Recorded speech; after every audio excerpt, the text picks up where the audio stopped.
My family accused me of stealing $10,000. They sat around the kitchen table where we had eaten dinner together for 20 years, and they looked at me like I was a stranger, like the person they had raised, fed, driven to school, argued with over homework, celebrated with on birthdays, was suddenly someone they had never known at all. My mother had the specific expression of a woman who had already made up her mind before the conversation started. My stepfather Raymond had a folder on the table in front of him, an actual folder, with printed bank statements inside it. They had prepared. They had sat down and put together a case, and then called me to the table the way you call someone to a hearing. The money had gone missing from the household account, $10,000, withdrawn in 4 separate transactions over 6 weeks. My mother said the withdrawals happened on days when only I had access to the account. She said she had verified this with the bank. She said Raymond had made phone calls. She said the evidence was clear. The evidence was wrong. But here is the thing about being accused of something by the people who are supposed to love you unconditionally. It does not matter how wrong the evidence is in that moment. What matters is the faces. What matters is the speed at which people who claim to love you arrive at the decision that you are capable of betraying them. The speed is what tells you everything you need to know about the foundation you have been standing on your whole life. My mother said, "We are changing the locks tomorrow." My stepfather Raymond said, "Gather what you need tonight."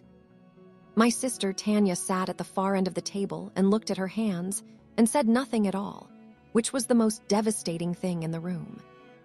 I was 22 years old. I had $47 in my checking account and half a computer science degree and a duffel bag I had to pack in 45 minutes. I packed it. I walked out. I want to tell you what happened in the 5 years after that night. I want to tell you about the parking lot I slept in for 6 nights, about the company I built from a library table and a second-hand laptop, about the morning my phone showed me a number during our IPO that I had to read 3 times before I believed it, about the Tuesday afternoon my mother walked into the lobby of my office building in Seattle asking to see me, and about what I did when the front desk called upstairs. This story goes all the way back to a specific kind of childhood that most people would recognize immediately, and that built a person most people did not see coming. Hit like right now, drop a comment telling me if you have ever been accused of something you never did. Subscribe so you get this story and everyone after it, and let us begin. My name is Simone Rivers, and I am 28 years old. I grew up in Tacoma, Washington. Not the waterfront side of Tacoma with the renovated warehouses and the wine bars. The east side. The part where the houses are close together and the landlords respond to maintenance requests on their own schedule, and where the grocery store with the good produce requires a bus ride. My mother's name is Deborah. She had me when she was 20. My biological father, a man named Curtis Rivers, was 23 and working inconsistently and was gone by the time I was 18 months old. I have 3 photographs of him from before he left. In all 3, he is looking somewhere other than the camera. I used to study those photographs when I was small, trying to understand what he was looking at. I understand now that he was looking at the exit. Deborah raised me alone for 4 years before she met Raymond Ackheffer. Raymond was a steady man. I want to say that honestly and without complicated feeling because it is simply true. He showed up consistently. He paid bills on time. He fixed things when they broke. He was present in the house in a way that my mother found profoundly stabilizing after 4 years of doing everything alone. He was not warm toward me in the way of a father who has chosen a child. But he was fair in the practical sense, which I came to understand was the best version of what was available in the circumstances. They married when I was 5. My sister Tanya was born when I was 6.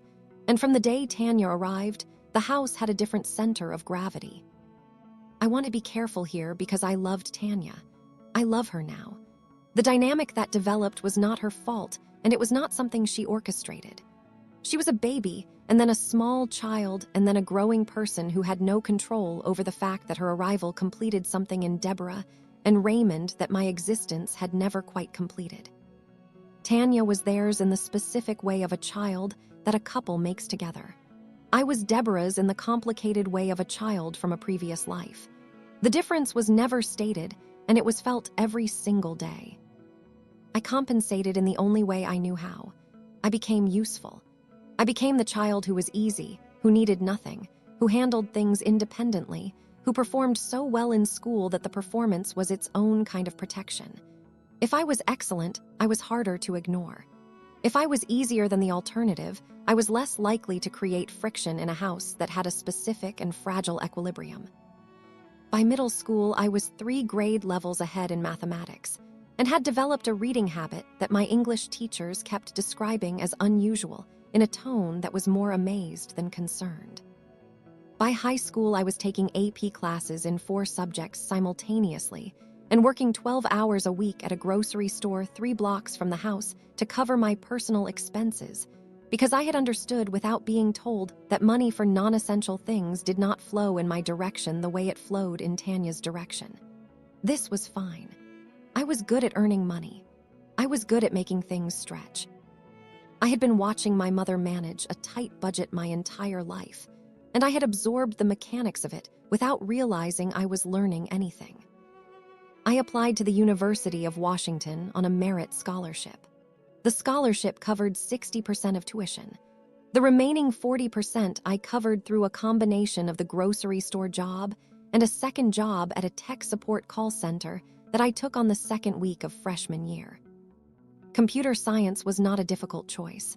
It was the clearest path I could see to the specific future I was building toward. Not fame, not recognition, financial independence. The specific and hard-to-revoke kind that meant nobody's decisions about lock changes or table hearings or folder presentations would ever determine where I slept. I made one genuine friend in freshman year. Her name was Priya Venkat. She was in my algorithms class, and she had the specific way of asking questions that told you her brain was working faster than the room and was being polite about waiting for everyone to catch up.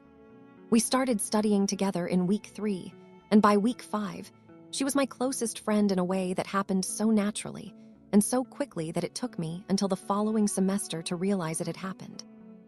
Priya was from a family that was warm and loud and financially comfortable in a way that was so ordinary to her that she had no idea it was not ordinary. Her parents sent her grocery money every week. Her mother called every Sunday for 45 minutes. Her father had opinions about every course she was taking and shared them at length. She was the first person in my life who treated my opinions about things as interesting rather than as inconvenient. She had no agenda regarding me except that she found me genuinely interesting, which was new enough that it took time to trust. I told Priya about my family dynamics in our second year, in fragments, over late nights in the library when we were both exhausted enough that the usual editing process slowed down and honesty came out instead. She listened to everything with the specific quality of someone who is genuinely receiving it. She said, "Simone, you have been managing that house since you were 6 years old." I said, "Managing sounds too organized." She said, "Surviving. You have been surviving that house since you were 6 years old." I said, "I turned out fine." She said, "You turned out extraordinary. That is different from fine, and the difference matters." I thought about that conversation for a long time afterward. The summer between my second and third year of college, I went home to Tacoma for 6 weeks. I was home because the university housing closed for the summer break period, and the apartment subletting I had arranged for the first 2 summers fell through on late notice. Going home was the practical solution. The house was the same. Deborah was working at a dental office where she had been for 8 years. Raymond was running a small landscaping crew he had built up over the years to about 11 employees. Tanya was 16, and in the specific center of her own world that 16-year-olds occupy, absorbed in her friends and her phone, and the social mechanics of her high school in a way that left very little bandwidth for anything else. The first 2 weeks were fine in the managed, navigated way that my relationship with the house was always fine when I was applying the right amount of attention to it. In the 3rd week, Raymond mentioned that $10,000 had gone missing from the household savings account. He mentioned it at dinner, not as an accusation, as information. He said the bank had flagged some withdrawals. He said he and Deborah were looking into it. I registered the information and said I hoped they figured it out and cleared my plate. I did not think about it again for 12 days. Because here is the thing I want you to understand. I had not taken the money. I had not touched the money. I had access to the household account because 3 years earlier, when I was 19 and living at home between finishing high school and starting college, Deborah had added me to the account as an emergency contact so I could pay utility bills if something happened when she and Raymond were both unavailable. I had used that access to pay a gas bill twice and an electric bill once. 3 transactions over 2 years, all documented, all for the exact amounts of those specific bills. I had not made 4 large withdrawals over 6 weeks. I had not taken $10,000. I want you to hold that. Because the kitchen table moment, the folder, the printed bank statements, the decision that was already made before I sat down, all of that was coming. And it was coming from people who had my name on a bank account and access to a fraud timeline that showed withdrawals on days they had decided only I could have made them. The conclusion they had reached was wrong. The damage it produced was real. The morning after I walked out of the house in Tacoma, I was in the parking lot of a 24-hour diner on Pacific Avenue. I had slept in the back seat of my car, a 2003 Honda Civic with 212,000 miles on it that I had bought the previous year for $1,800 cash from a coworker at the call center who was upgrading. The car was reliable in the way of old Hondas, which is to say completely, and I had maintained it carefully because I understood that reliable transportation was not optional. I had $47 in my checking account. I had my laptop. I had my course materials for the fall semester, which started in 8 weeks.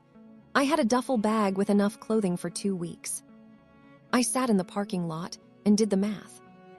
The math was not encouraging in the immediate term. My summer job had ended the week before, which was why I had been back at the house in the first place rather than staying in Tacoma independently. I had $3,200 coming from financial aid dispersal at the start of the fall semester, which was 8 weeks away. I needed to cover housing and food for 8 weeks on $47 plus, whatever I could earn immediately.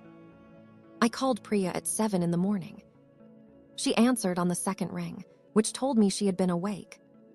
She said, "Tell me what happened." I told her. She was quiet for a moment. Then she said, "Okay, you are coming to my place." I said, "Priya, your apartment is a studio." She said, "I have a couch. It is a long couch. You are not a tall person. This is solved." I said, "It is 8 weeks." She said, "Simone, I'm going to ask you something and I need you to hear the whole question before you answer." I said, "Okay." She said, "If our situations were reversed and I had called you at 7 in the morning from a parking lot, would you have said no to 8 weeks on your couch?" I said nothing for a moment. She said, "Tell me your location." I drove to Seattle. Priya's couch was indeed long enough.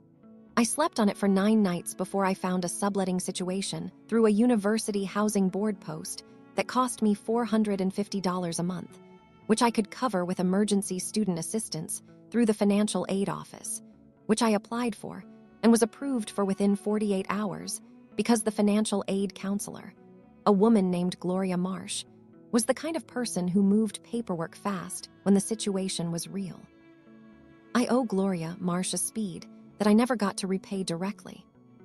The question of who had actually taken the $10,000 from my mother and Raymond's account was something I thought about in fragments over those first weeks, between the logistics of stabilizing my immediate situation. Not obsessively, practically, because I knew the money had been taken by someone, and I was the one person I knew with certainty had not taken it, which meant someone else had, which meant the problem had not gone away by sending me away. I called the bank myself. I explained that I was a secondary account holder and that I needed to speak with the fraud department about unauthorized transactions. The fraud department representative walked me through the available information. The 4 withdrawals had been made at ATM locations in Tacoma on specific dates. The ATM locations were in a specific part of Tacoma that I could cross-reference with my own schedule from that summer. On 2 of the 4 dates, I had been in Seattle. On one of the remaining dates, I had been at work at the grocery store, with timestamps on my clocking records. On the 4th date, I had been at a medical appointment in Federal Way, with a clinic record. I compiled this information. I put it in a document. I sent it to my mother via email with a subject line that said, "Timeline and location records regarding account withdrawals." She read the email. I know she read it because the read receipt came back 40 minutes after I sent it. She did not respond. I sent the same document to Raymond. He did not respond either. I filed the information away and went back to the immediate task of rebuilding a functional life. The fall semester started. I returned to my courses. I kept both jobs, the grocery store and the call center, running them around the class schedule with the specific efficiency of someone for whom there was no alternative version. In November of that semester, 3 months after the kitchen table, the answer to the $10,000 question arrived without me looking for it. Tanya called me. She was crying. Not the performative crying of our adolescent years when Tanya wanted something, the actual kind, uncontrolled and specific. She said, "Simone, I need to tell you something." I said, "Tell me." She said, "It was Brandon." Brandon was Tanya's boyfriend at the time. 18 years old, in his senior year of high school, and as it turned out, in possession of Tanya's debit card for the household account, which she had shared with him so he could pick up groceries occasionally, which had gradually become the access point for 4 withdrawals totaling $10,000 that he had spent on a combination of car parts, and a situation involving a debt he owed to someone whose patience had run out. Tanya had found out from a friend. She had sat with the information for 3 weeks before she called me. I said, "Tanya, does Mom know?" She said, "I told her this morning." I said, "What did she say?" There was a pause. She said she was going to fix it. I said, "Did she say anything about me?" Another pause. She said she was going to call you.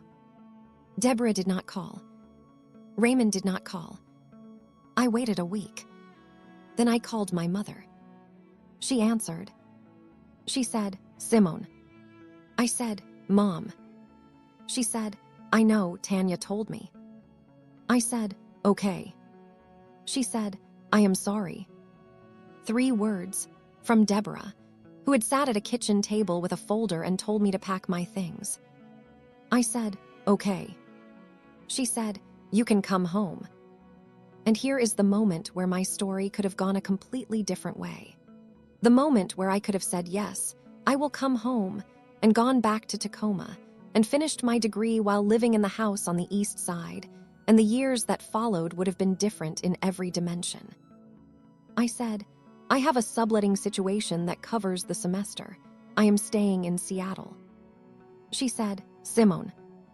I said, "I appreciate the apology, Mom. I do. I need some time." I hung up. I sat at the desk in my subletting room with the call ended and the November rain on the window, and I felt something I had not felt in the 6 years since Tanya had been born, and the house had rearranged itself around her arrival. I felt free. Not happy, not relieved, not peaceful. Free. The specific freedom of a person who has understood, finally, completely, without any remaining ambiguity, that the structure they had been trying to fit inside was never going to fit them, that the effort they had been putting into being acceptable in a space that did not see them accurately was effort that could be pointed somewhere else. I was 22 years old. I had a laptop and 2 jobs and a clear sense of a direction. I pointed everything in that direction, and I started moving. The company started as a tool I built for myself. I want to say that first because it is the honest version, and the honest version is always more interesting than the version where someone wakes up with a brilliant idea and goes to execute it. Real companies that last almost always start as solutions to problems the founder experienced personally, which means they start as tools built for a specific real need, rather than as strategic products designed for market opportunity. My specific real need was this. I was working 2 jobs and taking a full course load and managing a tight budget and spending an amount of time managing the overlap between those 3 things that was significant, and that was time I could not spend on the things that actually mattered. The scheduling conflicts between the grocery store shifts and the call center shifts, and the class times and the study requirements were a constant low-grade logistics problem that I was solving manually with a calendar and a spreadsheet and a significant amount of mental overhead. I also knew, from the call center job, that the problem was not unique to me. The call center handled support for a regional HR software platform that small businesses used to manage employee scheduling.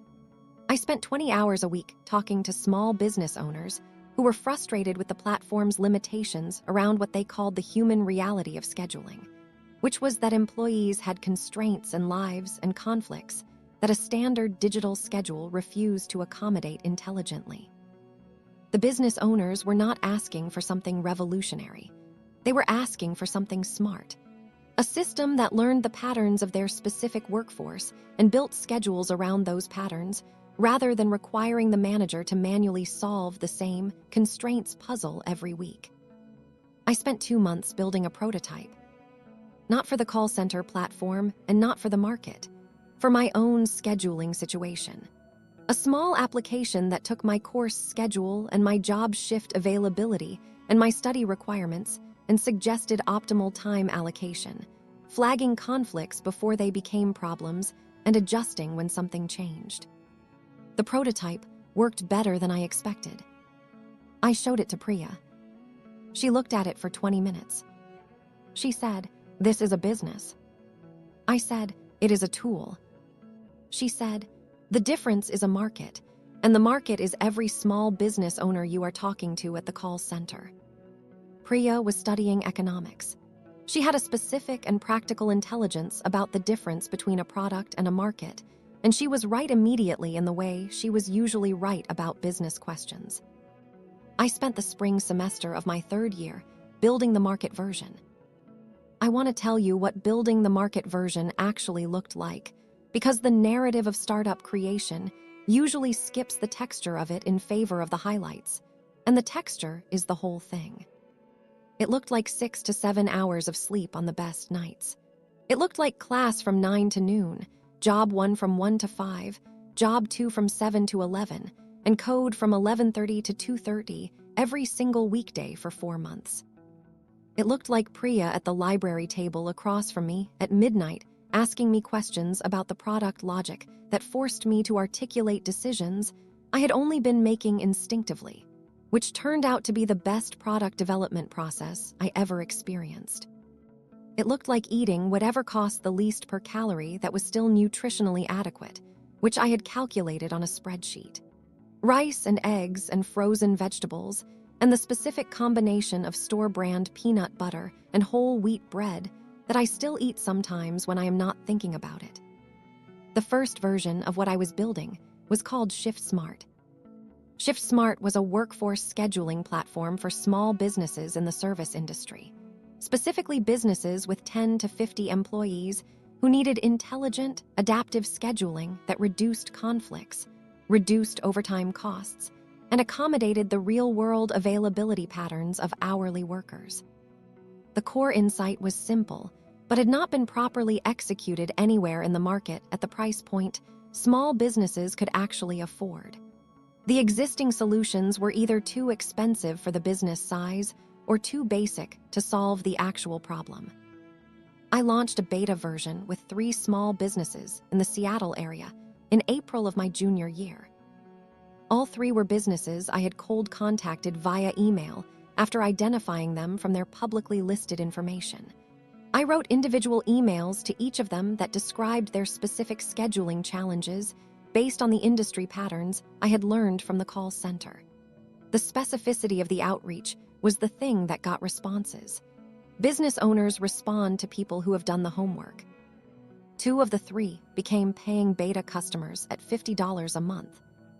$50 a month is not a business.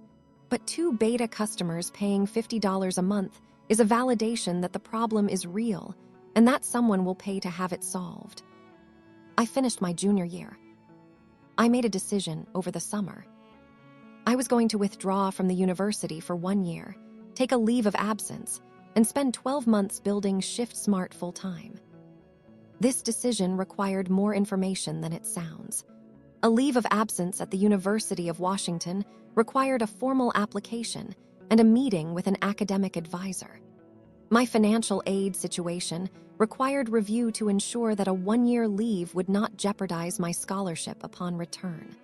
I worked through every detail before I made the decision final. The academic advisor, a man named Dr. Peterson, asked me why I was taking the leave. I said, I am building a company and I need 12 months to find out if it is real. He said, and if it fails? I said, then I come back and finish my degree with more clarity about what I want to do with it. He said, and if it succeeds? I said, then I have a different problem. He approved the leave. I moved out of the subletting situation and into a room in a shared house in the Beacon Hill neighborhood of Seattle that cost $620 a month, which was $200 cheaper than my previous place, and required sharing a bathroom with 2 other people and a kitchen with 4, which was fine. I set up my workstation on a desk in the corner of the room. The desk was a door from a Habitat for Humanity race store, cut to size and mounted on 2 2-drawer filing cabinets. It cost $11 total. I sat down at the $11 desk. And I built. The 12 months of the leave of absence were the months that determined everything after them. I want to tell you about them honestly, because the honest version is not the version of startup mythology that makes the process seem inevitable. The honest version has long stretches of genuine uncertainty, where the outcome is not clear, and the only thing keeping you at the keyboard is the specific stubbornness of someone who has decided this is real and is not yet prepared to be wrong. By month 3 of the leave, ShiftSmart had 11 paying customers. Monthly recurring revenue was $1,240. This was real progress from a product standpoint. The customers were using it, retaining it, and in 3 cases had expanded their subscription to include additional features I had added based on their feedback. From a personal financial standpoint, $1,240 monthly recurring revenue minus my $620 rent, minus food, minus everything else was a very thin margin. I supplemented with 4 hours of freelance web development work per week that I found through a developer platform. The rate was $42 an hour. The work was straightforward and completely unrelated to what I was building, but it kept the numbers workable. In month 5, something happened that I had not planned for. One of my beta customers, a woman named Sandra Kim, who ran a Korean restaurant in Capitol Hill with 32 employees, mentioned ShiftSmart to the owner of 3 other restaurants in her neighborhood network at a lunch meeting. The 3 restaurant owners reached out to me within a week of each other. All 3 converted. Sandra's referral produced 3 customers in 1 week. The momentum shift from 1 customer referring 3 is qualitatively different from sequential 1-by-1 customer acquisition. It told me that the product was good enough that someone who used it and respected her peers would voluntarily recommend it. That specific signal is the most important early validation a product can receive because it comes with no incentive for the referrer. Sandra referred those owners because the product solved her problem well enough that she wanted to solve their problem too. I called Priya after the 3rd conversion. She said, "How are you feeling?" I said, "Like I might actually be building something." She said, "You have been building something for 8 months." I said, "Building and knowing are different." By month 9, ShiftSmart had 41 paying customers. Monthly recurring revenue was $6,200. I had stopped the freelance work in month 7 because the product development demands required the full time. I was also, in month 9, having a conversation with someone I had not expected. His name was Marcus Webb. He was 37, a partner at an early-stage venture fund in Seattle called Greenbridge Capital. He had found ShiftSmart through a portfolio company that had started using it and whose CFO had mentioned it in a board meeting as an example of good product-market fit at a small scale. Marcus had looked up the company. There was no company website beyond the product. There was no LinkedIn presence. There was an email address in the product interface that pointed to me. He emailed that address on a Tuesday. He said, "My name is Marcus Webb. I am a partner at Greenbridge Capital. One of our portfolio companies uses your product and speaks highly of it. I would like to have a conversation." I read the email. I looked up Greenbridge Capital. Then I looked up Marcus Webb. Then I typed a reply. I said, "I am available Thursday afternoon." We met at a coffee shop in Capitol Hill. Marcus was the kind of investor who asked questions before making statements, which is the correct approach, and which also told me he was good at his job. He asked about the customer acquisition process. He asked about retention rates. He asked about the product roadmap. He asked about my team, which was me and a part-time engineer named Derek, who I had hired 6 weeks earlier at a rate that was below market, but above what I could have paid someone with a different risk tolerance. At the end of 90 minutes, Marcus said, "What do you need to get to 100 customers in the next 6 months?" I said, "Time for Derek to go full-time and 1 additional engineer. That eliminates my development bottleneck and lets me focus fully on customer acquisition and product strategy." He said, "What does that cost?" I said, $80,000. That is 12 months of both salaries at the rates I can attract talent at this stage, plus operational overhead. He said, "What does your cap table look like?" I said, "I own 100% of the company." He said, "What equity are you prepared to give for $80,000? I said, 8%. He looked at me. He said, "That implies a valuation of $1 million. I said, "With 41 customers and 6,200 in monthly recurring revenue growing at a rate you can verify in the data I will share with you, the implied ARR is just under 75,000. Software companies at this stage in this segment with these retention metrics trade at multiples above 1 million. He was quiet for a moment. He said, "Send me the data." I sent him the data that evening, all of it. Every customer, every retention number, every monthly revenue figure from month 1, every feature usage metric I had been tracking since launch. Greenbridge Capital invested $80,000 at an 8% equity stake. The wire hit my business account on a Thursday morning. I transferred Derek to full-time the same afternoon. I posted a job listing for the second engineer that evening. I returned to the university for my senior year. Marcus had not required this, but I had made a decision when I took the leave that I was coming back if the company was alive, and it was alive. A degree from the University of Washington in computer science is a credential that costs nothing to finish once you are 90% of the way through it, and that costs something to not have. I took a reduced course load. I managed ShiftSmart from the campus. I graduated in December, 1 semester late, without ceremony. Priya was there. She brought flowers and a card that said in her handwriting, "I told you so," in the best possible way. The year after graduation is the year I want to tell you about carefully. Because it was the year the company made the turn from a promising small product to something that required a different category of thinking. By March of that year, ShiftSmart had 112 customers. Monthly recurring revenue was $22,000. By June, a national restaurant chain with 47 locations reached out through a contact at one of my existing customers. The national chain conversation was a different kind of conversation from everything before it. Not a small business owner evaluating a $50 a month tool. A corporate operations team evaluating a vendor that would be embedded across 47 locations. The sales process took 4 months. The contract was signed in October. The annual contract value was $180,000. I called Marcus Webb the day the contract was signed. He said, I need to talk to you about your next round. I said, tell me. He said, there are 3 funds I know who are going to want to hear this story. He was right about all 3 of them. Series A closed the following February, $4 million. Greenbridge participated alongside 2 other funds. The valuation was $18 million pre-money. I paid myself a real salary for the first time since I had started building. I rented an apartment in Capitol Hill that did not have 4 people sharing a kitchen. I bought a desk that did not cost $11.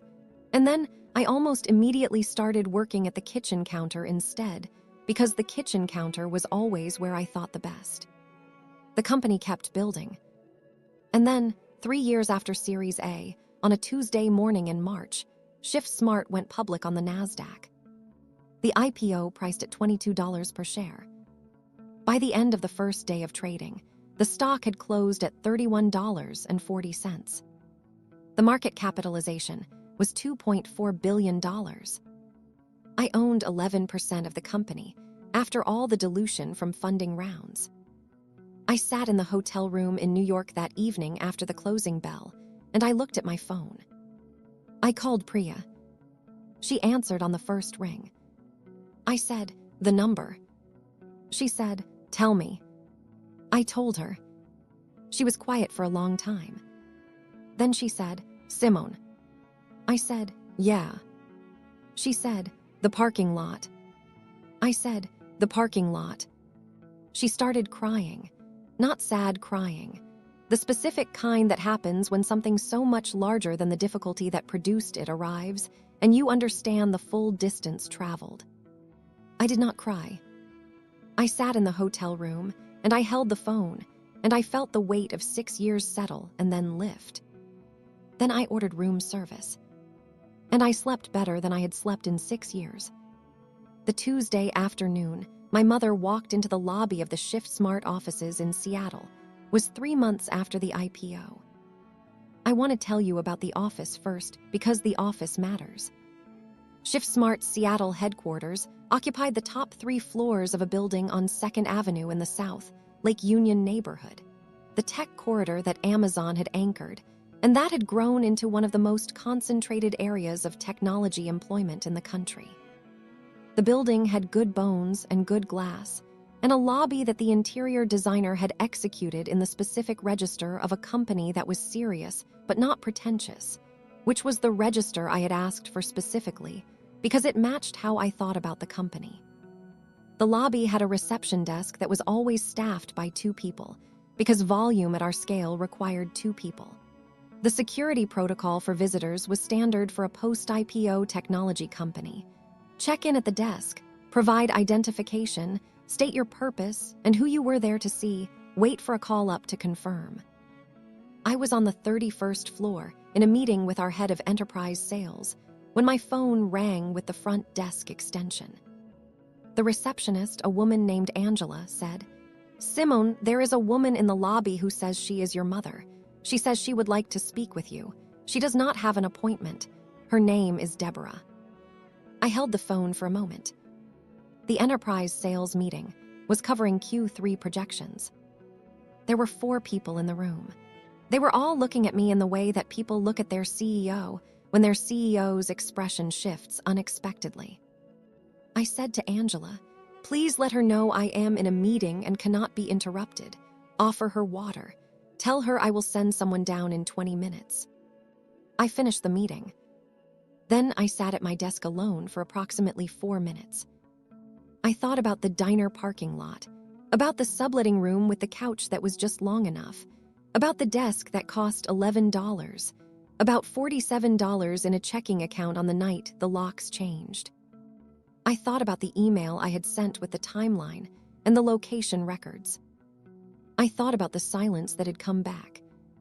I thought about Tanya's phone call 3 months after the locks changed, telling me it was Brandon. I thought about my mother's 3-word apology. I thought about you can come home.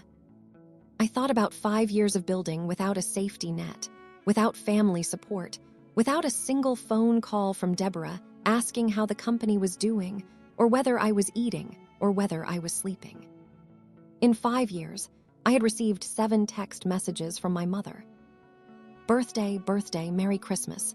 Birthday, Happy New Year. Birthday, birthday. 7 texts in 5 years. Now she was in the lobby. I picked up my phone and I called Angela back. I said, "Angela, the woman at the front desk, can you please ask her what the purpose of her visit is and let me know?" Angela came back in 2 minutes. She said, "She says she heard about your company and she would like to speak with you about a personal matter. She mentioned something about a loan." I held the phone. A loan. My mother was in the lobby of my company 3 months after my IPO asking for a loan. I want to be honest with you about what I felt in that moment because I think you deserve the honest version. I felt sadness, not anger, sadness. The specific sadness of a moment that confirms something you had hoped might be different and that you now have to accept is not different. The sadness of a pattern completing itself in the most legible possible way. I also felt something else. Clarity. The same clarity I had felt in the subletting room the night my mother had said you can come home, and I had said I need some time. The clarity of a person who has understood the terms of a relationship and is making a clear-eyed decision about how to respond to those terms. I said to Angela, "Thank you for letting me know. Please thank her for coming and let her know that I am unavailable today and for the foreseeable future. If she has a specific business inquiry, she can submit it through our website contact form. Please call security to assist her out of the building." Angela said, "Understood." I hung up. I sat at my desk. I called Priya. She answered on the second ring. I said, "She came." Priya said, "Your mother." I said, "She asked for a loan." Priya was quiet for a moment. She said, "What did you do?" I said, "I called security." She said nothing for a long moment. Then she said, "How do you feel?" I thought about it. I said, "Sad and okay." She said, "Both at once." I said, "Yeah, both at once." That was the right description. Here is what happened after. My mother called my cell phone that evening. I let it ring. She left a voicemail that I listened to once. She said she was proud of me. She said she had been following the company's progress. She said she hoped we could find a way to reconnect. She said she was in a difficult financial situation and that she had always believed in me. I saved the voicemail, not to be cruel. For the same reason I had kept the email receipt from the timeline document I sent her 5 years earlier. Because documentation matters. Because in a situation where the facts have been contested before, you keep the record. I did not call her back that evening. I called her 6 weeks later. It was a Sunday afternoon. I was in my apartment in Capitol Hill with coffee and the specific quiet of a Sunday that I had mostly kept for myself for 5 years. The day where I tried not to work and often partially failed, but at least tried. She answered on the first ring. She said, "Simone." I said, "Mom." She said, "You called." I said, "I want to talk about some things." She said, "Okay." I said, "I want to start with October 5 years ago." She was quiet. I said, "I sent you the documentation, the location records, the ATM timestamps. You received it, you read it, and you did not respond." She said, "Simone, I know I handled it wrong." I said, "You sent me out of the house for something I did not do, and when the proof arrived that I had not done it, the only thing I received was 3 words and an invitation to come back. No conversation, no acknowledgement of what the experience had been for me." She said, "I said I was sorry." I said, "You did. I believe you were. But sorry does not cover the conversation we never had about what it meant to be sent away by your family for something you did not do. We never had that conversation. We have not had it in 5 years." She was quiet for a long time. Then she said, "You are right." Not a defense, not an explanation, not a pivot to her current situation or her difficult finances or the loan. Just, "You are right." Something in the way she said it told me it was real. I said, I want to have that conversation, at some point, when we are both ready to do it honestly. She said, okay. I said, but I want to be clear about one thing first. She said, tell me. I said, the company is not a loan source for the family. I have spent 5 years building something with no financial support from home, and the thing I built belongs to me and my investors and my team. It is not a family fund. She said, I understand. I said, if you and Raymond are in financial difficulty, I am willing to have a separate and specific conversation about what support looks like. But that conversation comes after the real one, the October one. She said, you are asking me to do the hard conversation first. I said, yes. She said, that is fair. I said, okay. She said, Simone, I am proud of what you built. I said, I know. She said, I should have said that when you started. I said, you should have. She said, I am sorry I did not. I said, I know you are. We set a date. The conversation happened on a Saturday in April, in person, in a coffee shop in Federal Way that was approximately halfway between Seattle and Tacoma. Tanya came. Tanya had reached out to me independently 2 months after the IPO with a letter that took her. She told me later, 4 drafts and 11 days to write. The letter did not ask for anything.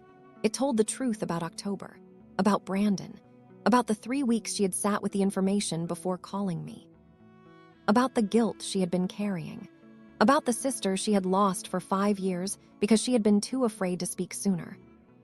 I had called her the day after the letter arrived. We had talked for 2 hours. She was at the coffee shop in April when I arrived. She stood up when she saw me and hugged me before I could say anything and held on for longer than the hug required. I let her. My mother arrived 3 minutes later. We sat down. We talked for 4 hours. It was the most honest conversation I had ever had in that family. The most expensive in terms of emotional cost, and the most necessary in terms of what it produced. My mother said things she had been carrying for a long time, about the specific fear she had felt in October, the fear not of me, but of what finding the money missing had done to the specific structure of safety she had been building since she was 20 years old and alone with a baby. She had grabbed the nearest explanation and held it with both hands because the alternative, which was that she did not know what had happened, was more frightening than having an answer, even a wrong one. This did not excuse what happened. She was not saying it excused what happened. She was saying why it happened. There is a difference between an excuse and an explanation. An explanation does not remove accountability, but it does make the person on the other side of the table a human being instead of a villain. My mother was a human being who had made a devastating mistake from a place of fear. She was also my mother.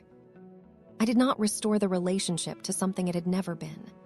I did not pretend that the years of Tanya being centered and me being the useful background presence had not happened.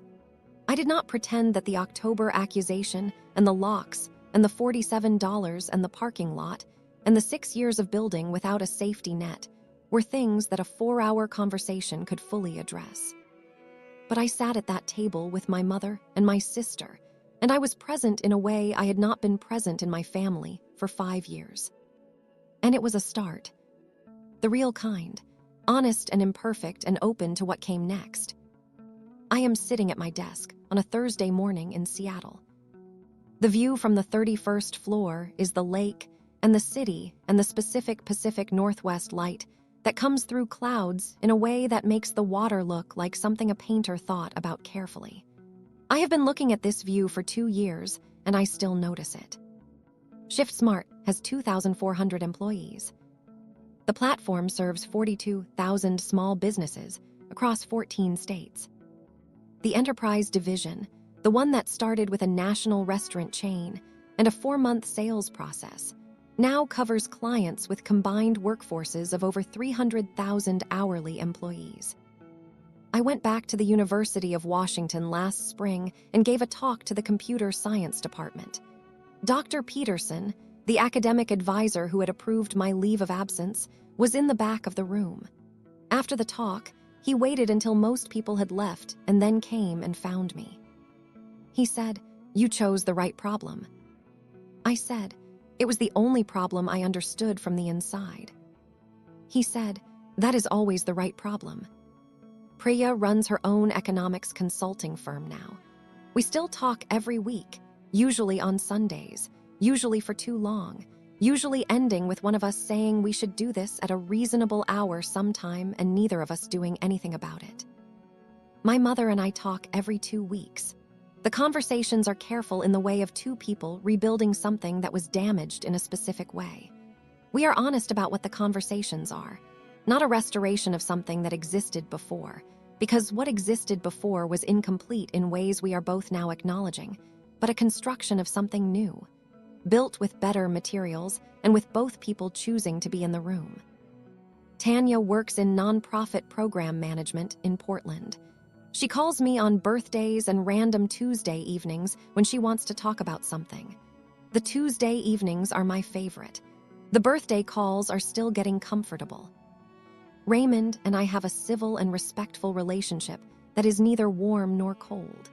He made a mistake in October 5 years ago from a position of gathered evidence that pointed the wrong direction, and he was too proud to make the explicit apology that might have changed things. I accept that some relationships are what they are, and that the value of accepting that is the energy it frees up for the relationships that are becoming something better. I have been thinking about what this story is really about. Because the easy version is, she was falsely accused, she was forced out, she built something extraordinary, she came back with the receipts. That version is true, but it is not the whole truth. The whole truth is that the false accusation and the locks and the parking lot were not the origin of the company. The origin was the $11 desk and the algorithms class and Priya saying you have been surviving that house since you were 6 years old. The origin was 41 years of watching my mother manage a tight budget and understanding without knowing I was learning anything that money had rules and that the rules could be understood. The origin was being the person who was always slightly outside the center of the room and who learned, because of that position, to watch and understand and build mental models of things that people inside the center of the room could not see because they were too comfortable to need to look. Being outside is a specific kind of education. Being removed, being accused, being sent away with $47, those things were not the beginning of my story. They were the beginning of its last obstacle. The story had been building for 22 years, before that kitchen table. The parking lot was just the last place I had to sleep before the real work started. If you are outside right now, if the room is not centered on you, if the people who are supposed to see you have decided to see something else instead, build anyway.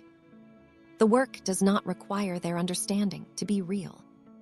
The work requires your attention, your honesty, your stubbornness, and the specific patience of someone who knows the number will eventually be big enough for everyone in the room to read.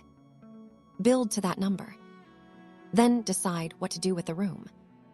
Thank you for staying through this entire story with me. It means more than you know. Drop a comment below telling me what you think this story is really about. Is it about family? About money? About what happens when you remove every safety net and build anyway? Tell me your interpretation. I want to read every single one. Subscribe to this channel and hit the bell. I will be here every week with a story exactly like this one. Stories with real stakes and real decisions and real consequences. Share this with someone who is building something right now that the people around them cannot see yet. Someone who is working at an $11 desk and does not yet know what they are building toward. Tell them, build anyway. I will see you in the next one.